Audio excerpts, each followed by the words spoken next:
Hello mga ka-showbiz! Welcome back to my channel. Patuloy pa rin ang kasikatan at pag-usad ng karera ng It's Showtime at ni Vice Ganda.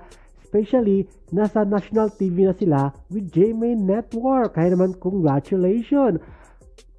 Kaya nga nagtagumpay ang ABS-CBN at Showtime at si Vice Ganda dahil may umampun sa kanila na GMA Network. At sinong di maakala na dating magkaribal noon, may network war noon,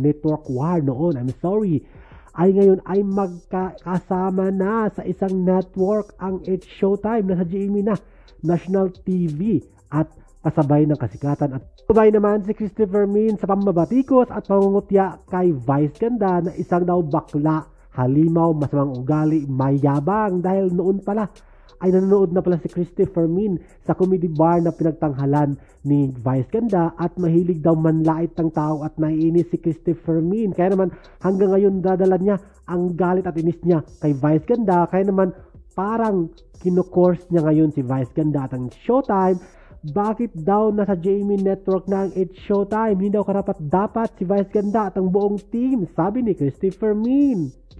Hambog at sip-sip daw si Vice Ganda sa mga bosses at executive ng GMA Network. Yan ang pinabulaanan ni Christopher Min against Vice Ganda. Kaya naman nag-post si Vice Ganda at may dalawang mukha na nakakatakot.